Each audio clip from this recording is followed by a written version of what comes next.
Shabbos Daf Nun Beis. How's everybody doing? The other day we were learning about different leashes and collars that an animal is allowed to go out on Shabbos. It doesn't constitute tiltal carrying on Shabbos. Today we're discussing goats.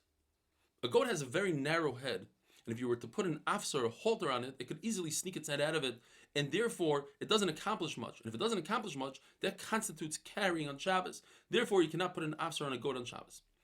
If you want to put an afsar on a goat on Shabbos, what you must do is drill a hole through its horn and put the afsar through it, and therefore he won't be able to get out of it. The Gemara remains in a suffix and a teku. What if you attach the leash to the goat's beard? Very interesting question. On the one hand, it's very painful for the goat to get out of it, but on the other hand, if he really wanted to, he could shake back and forth and he'll get out of it. The Gemara remains in a suffix. If you were to take a leather piece and tie it between the horns of a cow, if you did this for decorative purposes, according to everybody, that's considered carrying. Nobody in the right mind wants to decor a cow. However, if you put it there in order to lead the cow, that's a machlokes. Rav says it's asur, and Shmuel says it's not considered carrying. The big problem for Rav is paraduma. The halacha by paraduma is you're not allowed to put any kind of weight, any load on top of the paraduma. On the other hand, the halacha is that if you put a leash on a paraduma, that doesn't constitute a weight. It's not a load. The question is why? According to Rav, you're not allowed to go out on Shabbos with a leash on a cow. That should constitute a load. There are three answers given. Abaye says we're discussing a case where he's trying to transport the paraduma to another city. In that case, it's the norm to attach a leash to guide him all the way to the other city. Rava says perhaps we're talking about a paraduma that is extremely expensive. Paradumas are always expensive, like we see from the story of Dama ben Asina. And therefore, it's the norm to add an extra level of protection so it doesn't run away, it doesn't get hurt, and you added a leash, and that's okay. Or we're talking about a crazy paraduma, a para meredes, really wild, and therefore it's the norm to attach a leash to a wild cow. We learned in the Mishnah that a horse goes out with a sheir, a collar. Now, if the collar is there to lead the horse, everybody agrees that's mutter. What if you put the collar for decor? According to Rav Huna, that's okay. It could go out with something like that. And according to Shmuel, that constitutes carrying on Shabbos.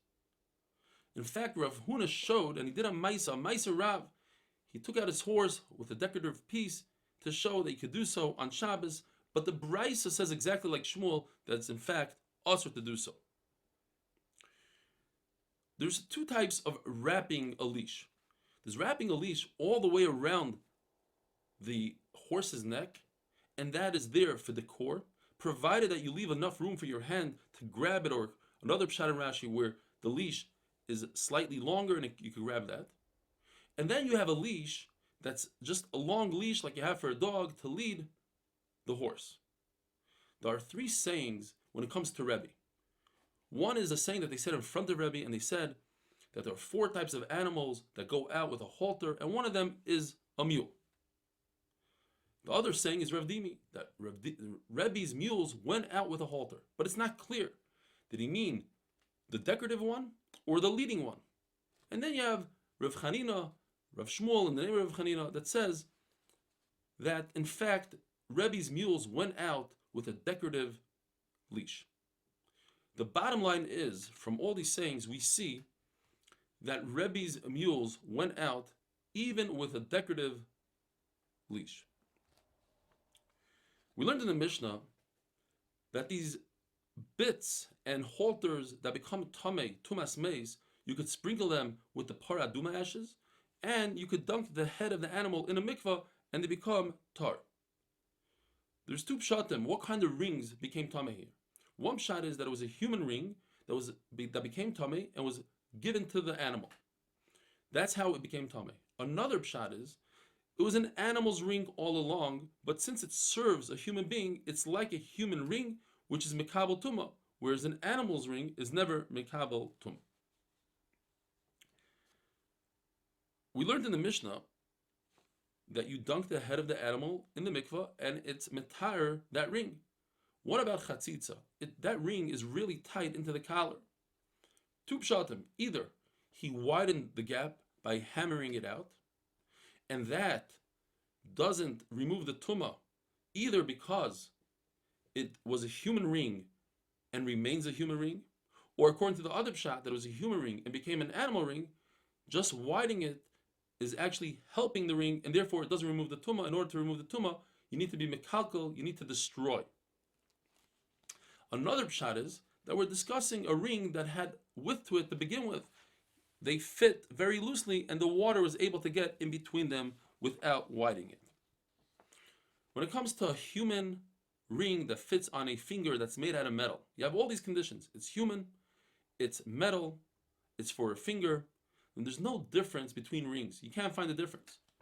If you have a ring that's semi-wood, semi-metal, that, in fact, is not mikabel tumah. If you have a ring that's for a belt or for the back of your garment or your sleeves, that is tar, because it's not for the finger. And as we said before, a ring for an animal, or a ring that fits on a door, or some sort of vessel, a kli, like you hang up a frying pan with a ring, so if the ring is removed from the frying pan, that ring is not mikabel tumah. If it's on the frying pan, it is mikabel tumah because it's part of the frying pan. For Shabbos purposes, for muktzah, a ring that has a signet to it, if a woman walks out with that on Shabbos, it's an Isser D'Oraisa. If it doesn't have the signature to it, then it's an Isser D'Rabbanan. When it comes to a needle, if it's a whole needle without any rust, it's Mekabel Tumah. And even if it has rust, as long as it doesn't hurt the sewing process, it's Mekabel Tumah. If you never made a hole, you never made the eye to the needle, and you're planning on making that hole, so right now it's not Mekabel Tumah, it's not a Kli yet. However, it's not Muktzah because it still serves a purpose. It can remove a splinter. When it comes to Shabbos, to taking out from Rishus to Rishus, if it has a hole, you're chayiv, but if it's for decor, for a woman to put a pin, and it doesn't have a hole, then she's allowed to go out with it. Have a wonderful day.